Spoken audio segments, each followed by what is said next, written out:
Hello student, welcome to the IITians point. Myself Ravi Pratap Singh Chauhan और आज आपका एक बार फिर से स्वागत करते हैं आपके अपने चैनल IITians पॉइंट में, जहां पर डिस्कस करेंगे टेस्ट ऑफ द कंसिस्टेंसी कि जो भी आपके लीनियर इक्वेशंस होते हैं उनकी कंसिस्टेंसी चेक करेंगे। अभी हमने लोगों ने लास्ट क्लास में पढ़ा था होमोजीनियस और नॉन होमोजीनियस, उसी के बिहाफ पे ही हम ये चैप्टर आपका लेके चल रहे हैं। तो आगे हम आज चेक करेंगे, जो आज नया टॉपिक अपना वो है बेटा क्या, test the consistency and solve. तो हमें कंसिस्टेंसी को चेक करना है और सॉल्व करना है। तो चलो देखते हैं आज का वीडियो कि कैसे इसको हम सॉल्व करते हैं इन इक्वेशंस को। सबसे पहले ये इक्वेशंस दी गई हैं बेटा, इन इक्वेशंस को करना क्या है, इन इक्वेशन का मैट्रिक्स फॉर्म बनाना है। क्या बनाना है बेटा, मैट्रिक्स फॉर्म। तो सबसे पहले इनका मैट्रिक्स फॉर्म बना लेते हैं। जब मैट्रिक्स फॉर्म बनाएंगे तो हमें बताया था कोफिशिएंट मैट्रिक्स बनाते हैं। पहले तो क्या बनाते हैं भाई, कोफिशिएंट मैट्रिक्स। तो देखो 5 3 7 5 3 7 3 26 2 3 26 और 2 7 2 10 7 2 और 10। ये बन गए बेटा ए मैट्रिक्स, मतलब कोफिशिएंट मैट्रिक्स। इसमें x के कोफिशिएंट, y के कोफिशिएंट और z के कोफिशिएंट अपन लिख देते हैं। उसके बाद सेकंड मैट्रिक्स जो होती है बेटा, वो हमने बताया था आपको, वो होती है बेटा कौन सी, वो मैट्रिक्स होती है आपके बेटा अननोन मैट्रिक्स, मतलब x y z जो यहाँ पे अननोन है वो आपको लिख देने हैं बेटा x y z। फिर सेकंड मैट्रिक्स होती है बेटा बी मैट्रिक्स, जिसको हम बोलते हैं कांस्टेंट मैट्रिक्स। क्या बोलते हैं बेटा, कांस्टेंट मैट्रिक्स, मतलब इक्वल की उधर वाली 4 9 और 5, 4 9 और 5। ये हो गया बेटा matrix form. I hope clear हो गया हो आपका कि जो आपका मैट्रिक्स फॉर्म है बेटा वो आपको दिख रहा होगा, है ना बेटा। और सबसे पहले हम थोड़ा सा आपको बताते हैं कि इक्वल के इधर यदि राइट साइड में नंबर है तो हम बोलते हैं इसको नॉन होमोजीनियस इक्वेशन, जो हमने लास्ट क्लास में डिस्कस किया था बेटा आपके साथ में, कि यदि इक्वल के राइट साइड में नंबर हमें मिलेंगे तो उनको बोलेंगे अपन नॉन होमोजीनियस इक्वेशन। यदि इक्वल के राइट साइड में अपन को जीरो मिलते बेटा, यहाँ पर जीरो मिलते तीनों जगह पे, तो हम इनको बोलते बेटा क्या, होमोजीनियस इक्वेशन। तो ये हमने लास्ट क्लास में पढ़ा था। मैट्रिक्स फॉर्म बन गया। अब यहाँ पे लिखेंगे बेटा क्या, therefore ax is equal to B, ax is equal to B. इसको इक्वेशन फर्स्ट बना लेना है बेटा। क्या बना लेना है, इक्वेशन फर्स्ट। आपको पता है ये a मैट्रिक्स होता है बेटा, ये x होता है और ये b होता है, और हमने उसी से एक इक्वेशन बना लिया ax is equal to b। अब करेंगे क्या बेटा, अब हम ax b लिखने के बाद वेयर, हम इसके बाद एक जो स्टेप होता है वो ये होता है कि जहाँ हम बताते हैं वेयर, क्या बताते हैं, a is equal to where a is equal to क्या क्या है वो अपने को लिखना होता है 5 3 और 7 3 26 और 2 7 2 और 10। ये a इज इक्वल टू हो गया। उसके बाद and b is equal to लिखना होता है अपने को, b इज इक्वल टू क्या है आपके अपने पास, b इज इक्वल टू 4 9 5 ये लिख देना। और x इज इक्वल टू भी आपको लिख देना है, क्योंकि ये भी आपको पता है क्या बेटा, x y z। क्लियर। अभी अपन को क्या करना है, नाउ फॉर्म ऑगमेंटेड मैट्रिक्स बेटा, ऑगमेंटेड मैट्रिक्स। क्या बनाना है आपको, ऑगमेंटेड मैट्रिक्स बनानी है, जिसको हम C बोलते हैं। क्या बोलते हैं, C। और जो ऑगमेंटेड मैट्रिक्स होती बेटा वो बनती है कैसे, वो बनती है बेटा A और B को मिलाने पर। कैसे बनती है बेटा, A और B को मिलाने पर। A मैट्रिक्स और B मैट्रिक्स को यदि आप मिलाते हो तो बन जाती है आपकी ऑगमेंटेड मैट्रिक्स। क्या बन जाएगी बेटा, ऑगमेंटेड मैट्रिक्स बन जाएगी। जब हम C के साथ, C बनाने के लिए हमें A और B को कंबाइन करना होता है तो ऑगमेंटेड मैट्रिक्स बन जाएगी। चलो अपन देखते हैं थोड़ा सा भाई ऑगमेंटेड मैट्रिक्स क्या है।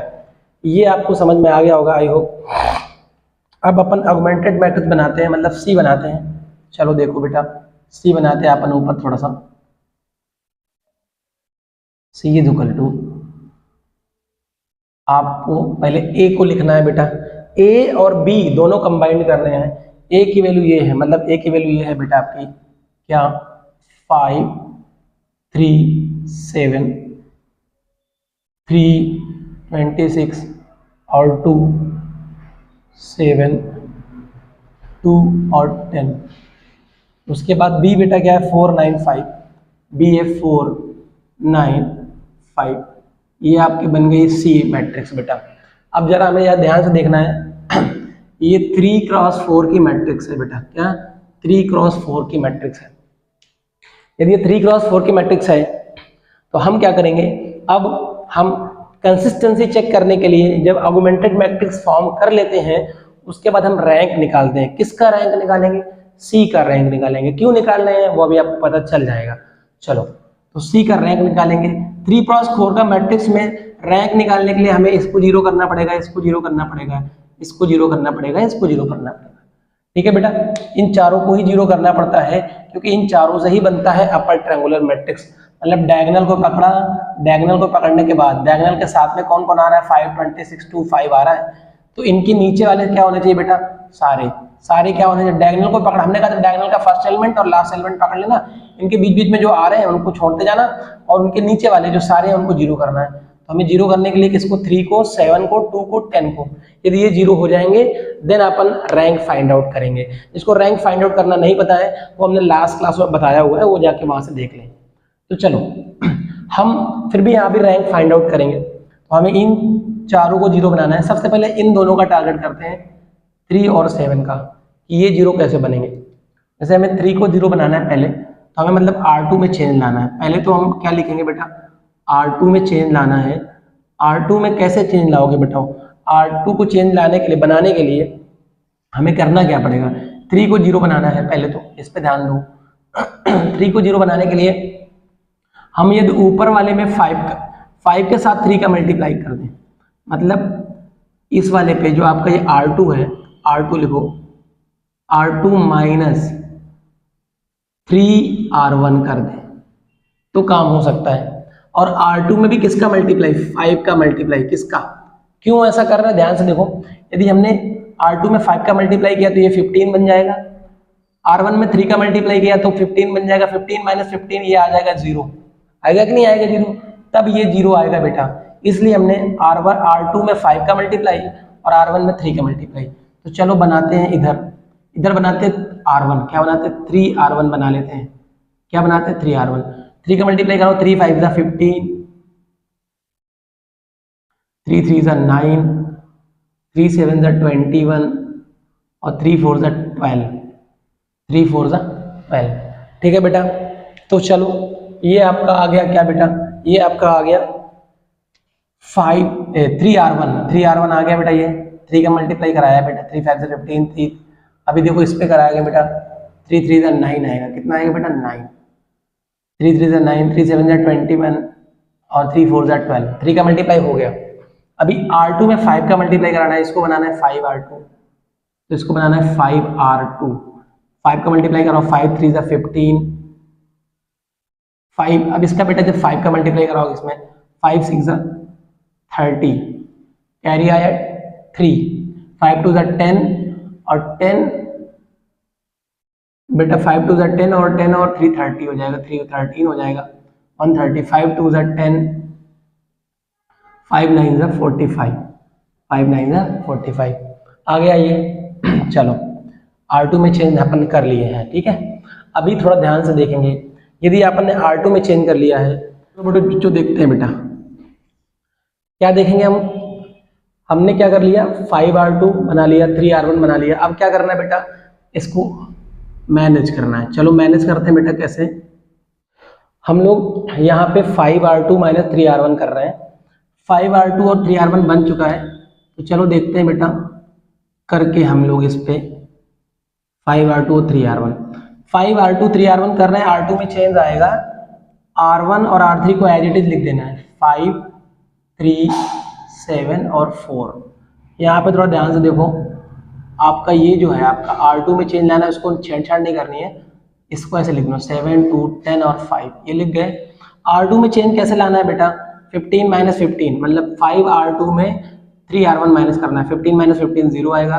130 में 9 माइनस करोगे बेटा, जो है आपका वो आएगा बेटा 121 आएगा। 10 माइनस 11 करोगे इसमें तो 10 माइनस 21 करोगे तो माइनस का 11 आएगा। 45 माइनस 12 करोगे बेटा तो आपका प्लस का 33 आएगा। क्या आएगा, प्लस का 33 आएगा। हमने यहाँ पर जीरो बना लिया बेटा, अब यहाँ पर जीरो बनाना है। यहाँ जीरो बनाने के लिए एक काम करते हैं, R3 में चेंज लाना है। कैसे चेंज लाना है बेटा, 5R3 माइनस 7R1, यहाँ पे ये करना पड़ेगा। आप कहोगे क्यों, क्योंकि बेटा इसमें यदि 5 का मल्टीप्लाई किया तो 35, इसमें 7 का मल्टीप्लाई किया 35, दोनों को माइनस करेंगे जीरो आ जाएगा। तो अब हमें ये चेंज करना है, फास्ट देखते हैं थोड़ा सा। R3 में चेंज करना है, R1 R2 को एज इट इज लिख दो बेटा, 5 3 7 और 4। अब देखो बेटा R2 को भी एज इट इज लिख दो, 0 121 माइनस का 11 और प्लस का 33। हमें चेंज करना है किसको, R3 में। तो R3 में चेंज करना कैसे है, 5 का मल्टीप्लाई R3 में कराना है। तो चलो पहले इसको 5R3 बना लेते हैं अपन, 5R3 बनाते हैं। इसको 5R3 बनाएंगे तो 7 5 35, आपका ये आएगा बेटा 5 2 10, 5 10 50, 5 5 25। अब बनाते हैं 7R1, इसमें 7 का मल्टीप्लाई कराते हैं R1 पे, 7R1 बन जाएगा 7 5 35, 7 3 21, 7 7 49, 7 4 28। अब क्या करना, दोनों को माइनस करना, तो माइनस करते हैं बेटा, 35 35 0, 10 माइनस 21 माइनस का बेटा 11 आएगा। ठीक है बेटा, माइनस का क्या आ जाएगा, 11 आ जाएगा बेटा। 50 माइनस 49 1 आ जाएगा, प्लस का 25 माइनस 28 जो है बेटा वो माइनस का 3 आ जाएगा। अब हमको बचा है एक प्लेस पे जीरो बनाना है, कहाँ पे, यहाँ पे जीरो बनाना है, क्योंकि बेटा इन दोनों प्लेसेस पे जीरो बन गए, ये और ये दोनों प्लेसेस बचे, इन दोनों पे जीरो बनाना है। तो इसको टारगेट करो पहले -11 को। कैसे करना है बेटा, R3 में चेंज लाना पड़ेगा, क्यों, क्योंकि -11 R3 में है। अब हमने दिमाग लगाया कि यहाँ ऊपर 121 दिख रहा है, यदि इसमें 121 बना ले और दोनों को ऐड कर दें तो हो जाएगा। ठीक है, अभी करना क्या है, इसमें क्या करना है, 11 का मल्टीप्लाई करना है, 11R3 करना है, और प्लस किसके साथ करना है, R2 के साथ करेंगे तो काम बनेगा बेटा अपना। तो इसको 11R3 लिख देते हैं। चलो बनाते हैं, 11 0 0, 11 में 11 जा आपका 121 माइनस का 11 1 जा 11, यहाँ पे 11 3 जा माइनस का 33 बन गया 11R3। अब ऐड किसके साथ करना है, इसके साथ करना है, R2 के साथ। तो चलो बेटा R3 में चेंज लाना है, दोनों का एज इट इज लिख दो बेटा, 5 3 7 4 0 121 माइनस 11 33। R3 में चेंज लाना है, तो चलो कैसे चेंज लाना है बेटा, ये इसके साथ ऐड करना है, 0 0 ऐड होगा तो 0 आएगा बेटा, ये 121 इसके साथ ऐड होगा तो 0 आएगा, 11 इसके साथ होगा तो भी 0 आ जाएगा बेटा, ये इसके साथ ऐड होगा तो भी कितना आएगा, 0 आएगा बेटा। क्लियर हो गई बात, तो ये चारों 0 बन गए। अब हमें यहाँ पे 0 बनाना, तब बन गए। अब अपन क्या करेंगे, 0 बन गए तो रैंक ऑफ सी फाइंड करेंगे। रैंक ऑफ सी, ये सी मैट्रिक्स है बेटा, आपको पता है, और जिसमें से ये पार्ट ए है और ये वाला पार्ट बी है। हमने यहाँ पे बताया था आपको, ये आपका ए पार्ट है, ये बी पार्ट है बेटा, यहाँ पे ए और बी ये था। ठीक है, तब उनको हमने कंबाइन किया था। अब हमने सी का मैट्रिक्स देखें, रैंक देखें बेटा, तो रैंक कैसे निकालते हैं, number of non zero row. Number of non zero row कितनी है, 1 2, तो रैंक आ गई सी की बेटा 2। अब हमें ए की रैंक भी पता करनी है, तो ध्यान से देखो बेटा, यहाँ पे हम लिखेंगे ए इज इक्वल टू ए कहाँ पे है, ये वाला हिस्सा ए है, तो लिख दो यहाँ पे 5 3 7 0 121 माइनस 11 0 0 0। यहाँ पर पहले से ही 0 है, हमें 3 क्रॉस 3 में बेटा इन तीनों को 0 करना होता है, और यहाँ पर पहले से ये तीनों 0 हैं, तो इसकी रैंक निकालेंगे। रैंक ऑफ ए इसकी यदि निकालें तो यहाँ पर भी नंबर ऑफ नॉन जीरो रो 2 हैं, तो इसकी भी रैंक आ गई 2। हमने एक चीज़ आपको बताई थी कि जब रैंक ऑफ ए या रैंक ऑफ सी, क्या बेटा, rank of C rank of A के इक्वल आ जाएगी बेटा, ठीक है, तो वो कंसिस्टेंट हो जाता है ना। अभी हम अननोन नंबर देखते हैं यहाँ पे, अननोन नंबर एन जिसको बोलते हो, एन क्या होता है, एक्स वाई जेड। एन कितने हैं बेटा यहाँ पे, एन है यहाँ पे 3। एन कितने हैं बेटा यहाँ पे, एन है 3। एन कितना है बेटा 3। यदि एन 3 है तो हम ध्यान से देखें, रैंक ऑफ सी 2 है, ये आपका 2 है रैंक ऑफ ए, और अननोन बेटा बड़ा है, अननोन बड़ा है क्यों, क्योंकि अननोन कितना है 3 है, अननोन 3 है। तो यहाँ पे बेटा कंडीशन कौन सी क्वालिफाई हो रही, ये वाली बेटा। और ये कंडीशन हमने लास्ट वीडियो में बताई थी कि जब rank of C rank of A के इक्वल हो बट अननोन से छोटे हों, क्या, रैंक ए और रैंक सी, तो बेटा यहाँ पे मिलते हैं कौन से solution, infinitely many solution. Case तो इनकंसिस्टेंट ही बनेगा बेटा, केस तो इनकंसिस्टेंट ही बनेगा, कंसिस्टेंट बनेगा बेटा, कंसिस्टेंट बनेगा, बट जो सोल्यूशन मिलेंगे वो मिलेंगे आपको इनफिनाइटली मैनी सोल्यूशन बेटा, यहाँ पे इनफिनाइटली मैनी सोल्यूशन। ये बात सबको समझ में आ गई। हाँ, यदि rank of C rank of A के इक्वल आता और आपके अननोन नंबर भी इक्वल होते, मतलब 2 2 2 आते, केवल अननोन नंबर में केवल 2 ही लोग होते हैं, एक्स और वाई, तो यहाँ पे मिलता है आपको यूनिक सोल्यूशन। बट यहाँ पे अननोन से कम है रैंक, तो यहाँ पे मिल रहा है इनफिनाइटली मैनी सोल्यूशन। जब ये मिल जाएगा तो अपन बेटा सॉल्व करेंगे क्या, अब अपन कंसिस्टेंसी चेक करेंगे। क्या बेटा चेक करेंगे, टेस्ट कंसिस्टेंसी। अब कंसिस्टेंसी चेक करने के लिए क्या प्रोसीजर है, थोड़ा सा हम कुछ चीजें एरेज करेंगे जिससे हम यहाँ पे चीजें बता पाए। कंसिस्टेंसी चेक करने के लिए हमें इक्वेशन ए, ये जो इक्वेशन ए थी बेटा, इसको कंसीडर करना पड़ेगा, थोड़ा इरेज करना जिससे आप चीजें समझ पाओगे तक। आई होप इतना क्लियर हो गया होगा।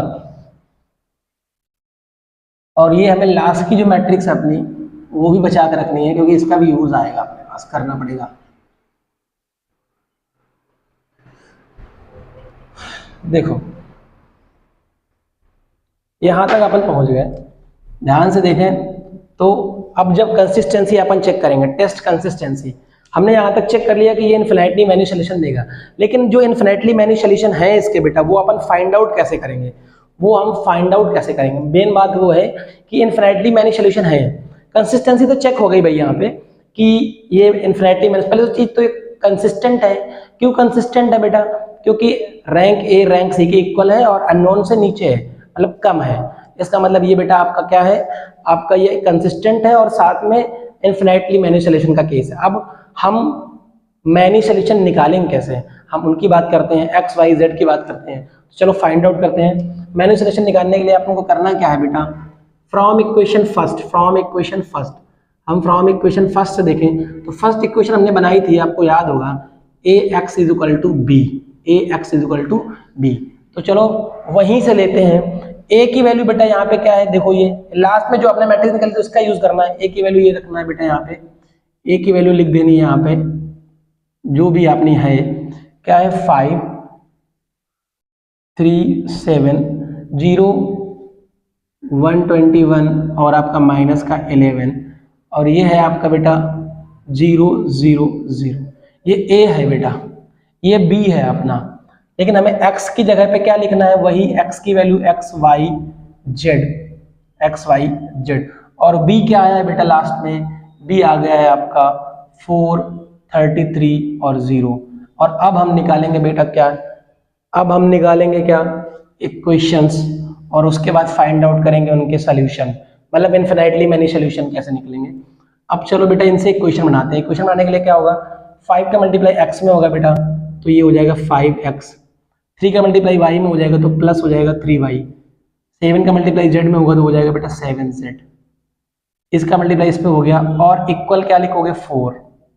अब देखो बेटा 0 का मल्टीप्लाई x में कराओगे तो 0 हो जाएगा, 121 का मल्टीप्लाई y में कराओगे तो 121y, माइनस का मल्टीप्लाई इसके साथ होगा तो माइनस का 11z हो जाएगा, इज इक्वल टू बेटा किसके लिखना है, 33 के लिखना है। इनका 0 इसका मल्टीप्लाई 0, ये भी मल्टीप्लाई 0, ये भी मल्टीप्लाई 0, काम खत्म। तो बेटा इसको इक्वेशन ए लिख देना है और इसको इक्वेशन बी लिख देना है। अब करना क्या, यही दो इक्वेशन मिली, उसे 3 इक्वेशन मिलती बट नीचे वाले 0 ही थे, तो बेटा दो ही इक्वेशन मिली हैं। अब करेंगे क्या, हम लेट करेंगे, क्या करेंगे, लेट करेंगे। लेट करते हैं z इज इक्वल टू के। याद रखना है जब भी मैनी सोल्यूशन आएंगे, इन्फिनेटली मैनी सोल्यूशन, उस कंडीशन में अपने को z इज इक्वल टू के लेट करना ही है। फिर आप क्या करोगे, इनको सॉल्व करोगे। अब हम क्या करेंगे, from equation B, from equation B. अब बी इक्वेशन क्या है, ये है आपके पास, इसमें रख देते हैं k की वैल्यू। तो देखो 121 y माइनस 11, z की वैल्यू क्या रखेगी बेटा, k इज इक्वल टू 33। अब हम k की वैल्यू यहाँ से अपन निकालते हैं, ठीक है, या y की वैल्यू यहाँ से अपन निकालते हैं, y की वैल्यू यहाँ पे, ये इधर जाएगा बेटा, तो 33 प्लस का 11k, और ये अपन आप में आ जाएगा अपने आप में 121, क्या आ जाएगा 121। ये क्लियर हो गया 121। अभी ध्यान से देखो थोड़ा, तो अभी इसको थोड़ा और सॉल्व कर सकते हैं अपन। कैसे, इन दोनों में 11 कॉमन मिल सकता है। 11 यदि कॉमन करें तो यहाँ मिलेगा क्या बेटा, 11 3 ज़ा 33 प्लस 11 1 ज़ा 11, मतलब केवल k बचेगा, और यहाँ पे 121। इसको सॉल्व करें 11 1 ज़ा 11, तो बेटा जो आपकी y की वैल्यू आ गई बेटा, वो कितनी आ गई, 3 प्लस k अपॉन 11। क्या आ गई बेटा, 3 प्लस k अपॉन 11। ठीक है बेटा, ये आपकी y की वैल्यू आ गई 3 प्लस k अपॉन 11। ठीक है, अब क्या करना है, अब अपने को निकालना क्या है बेटा, अब हमको निकालना है, हम ये इरेज कर दे रहे हैं बेटा, इसका कोई काम नहीं है। अब हमें निकालना है, आपको y मिल गया, आपने z पता एज्यूम कर लिया, अब x पता करना है। तो x पता करने के लिए आपको इक्वेशन a का सहारा लेना पड़ेगा। तो हम लिखेंगे फ्रॉम इक्वेशन a की इक्वेशन एक बार लिख लेते हैं, क्या क्या है, 5x प्लस का 3y प्लस का 7z इज इक्वल टू 4। ठीक है, 5x प्लस 3 इंटू वाई की वैल्यू बेटा क्या आई है, 3 plus k upon 11 plus 7, z की वैल्यू क्या है बेटा, k है, हमें पता है। ठीक है, अब इसको सॉल्व करते हैं बेटा, ये हो जाएगा आपका 5x। ध्यान से देखो बेटा, यहाँ पे हमने ध्यान से देखा, यहाँ 11 है, यहाँ पे क्या है, 11 है। 11 को हटाने के लिए एक काम कर सकते हैं अपन, मल्टीप्लाई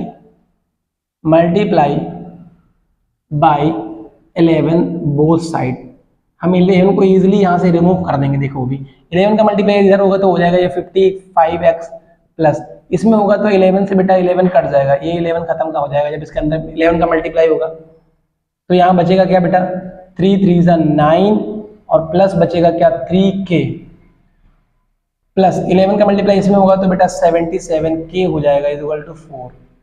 अब देखो बेटा ध्यान से देखें, तो ये हो गया आपका 55x, 77 और ये हो जाएगा 80 प्लस का 80k। अब देखो बेटा प्लस का 9 प्लस का 80k इज इक्वल टू 4। सबको उधर लेके चले जाओ बेटा, 5x is equal to 4 minus 9 minus का 80k।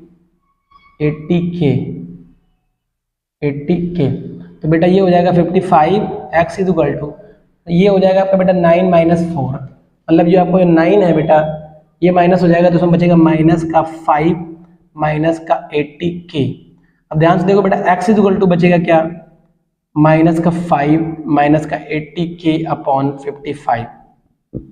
थोड़ा ध्यान से देखें, तो 5 कॉमन कर सकते हैं, यहाँ से 5 कॉमन करें तो यहाँ बचेगा माइनस का 1 माइनस का 5 5 1 ज़ा 5, 3 बचेगा 16k अपॉन 55।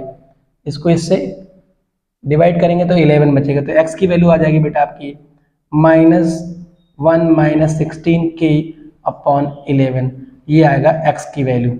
ठीक है बेटा, ये आ जाएगी आपकी x की वैल्यू। क्लियर हो गई बात, तो ये x हो गया, ये y हो गया, ये z हो गया।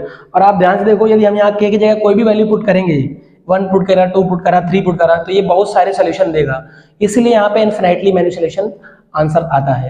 मतलब कुछ भी x की जगह कुछ भी आ सकता है, y की जगह कुछ भी, k की वैल्यू आप पुट करते चले जाओगे, x y z अलग अलग वैल्यूज आपको देते जाएंगे बेटा। क्लियर हो गई, ये हो गया इनका सोल्यूशन निकालना और कंसिस्टेंसी चेक करना। क्लियर हो गई बेटा, यहाँ पे हम x y z निकाल सकते हैं अलग अलग, क्योंकि k जैसे जैसे चेंज होते होता जाएगा वैसे आपका x y z अलग अलग होता जाएगा। तो भाई सभी लोगों को आई होप ये वीडियो अच्छा लगा होगा, यदि वीडियो अच्छा लगा तो वीडियो को शेयर करें और चैनल को सब्सक्राइब जरूर कर लें और बेल आइकन प्रेस कर लें। Thank you all of you.